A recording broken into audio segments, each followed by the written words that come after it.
This video is brought to you by Squarespace, helping you make beautiful websites quickly and easily.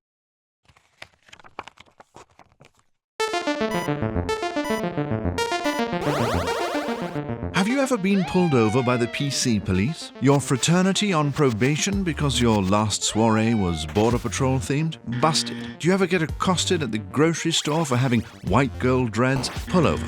People keep angrily snatching your feather headdress off at Coachella? Go to jail. Don't collect $200. The PC police have spoken. Are these call-outs for cultural insensitivity appropriate, or does being politically correct do more harm than good?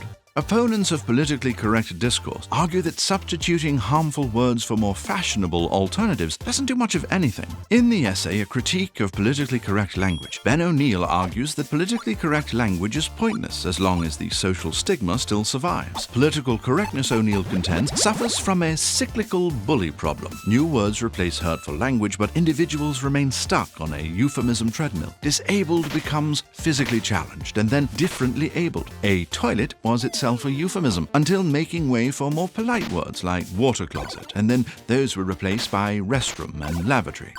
Mouth breather becomes a person whose breathing may or may not be inhibited by a deviated septum. The problem is the new vocabulary tends to be taken up by the same individuals with the same intent. In other words, the underlying harmful intent never changes. Even worse, other thinkers argue that one politically correct action gives people license to further infractions. Researchers have investigated different moral behaviors and the relation to bigotry and racism. Their paper revolves around the concept of moral self-licensing. Moral self-licensing occurs when past moral behavior makes people more likely to do potentially immoral things without worrying about feeling or appearing immoral. Imagine a moral bank. Each time a person does something they think is good, they deposit into their moral bank account, and that credit is used in the future to balance out or absolve harmful actions. In other words, a person might feel like saying the right thing in one instance balances out unethical behaviors elsewhere.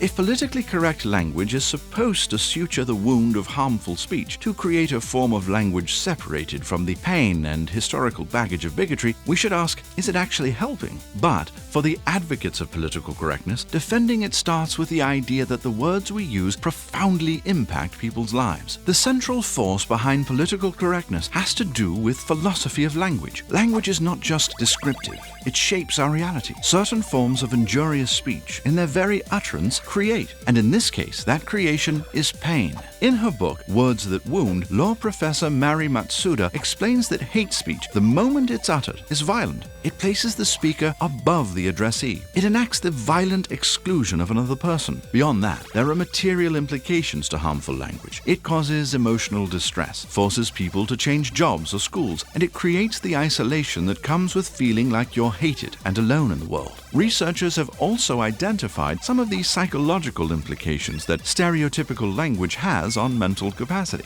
Their various experiments asked women to solve different maths problems after they were made aware of the stereotype that men are better than women at mathematics. The women who were made aware of the stereotype did worse than the control group, who were not reminded about the stereotype. They found that stereotype threat, or the awareness of a negative stereotype, hinders working memory capacity. Our brains are subconsciously aware of the stereotypes that society employs to define us. Stereotype threat can not only affect women, but people of color in their academic or job performance. Language is how we come to understand the world, and it shapes our perceptions of others. Stereotype threat seems to reinforce the idea that words have the power to significantly diminish a person's potential.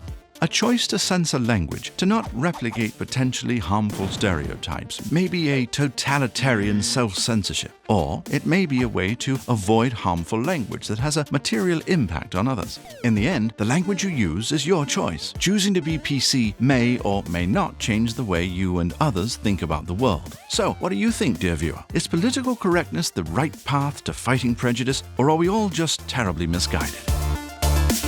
Hello, dear viewer. Thanks for watching. Another great way you can support 8-Bit Philosophy and Wisecrack is by supporting our sponsors. This video is sponsored by Squarespace. Squarespace has made it easy for anyone to make a glorious website, and they're giving you 10% off your first order when you use the offer code 8-Bit. With gorgeous templates and easy-to-use do-it-yourself tools, they've made it simple for you to create the website you want. Go to squarespace.com/8bit or use the link in the description below to sign up today. You'll get a free 14-day trial and you can see for yourself.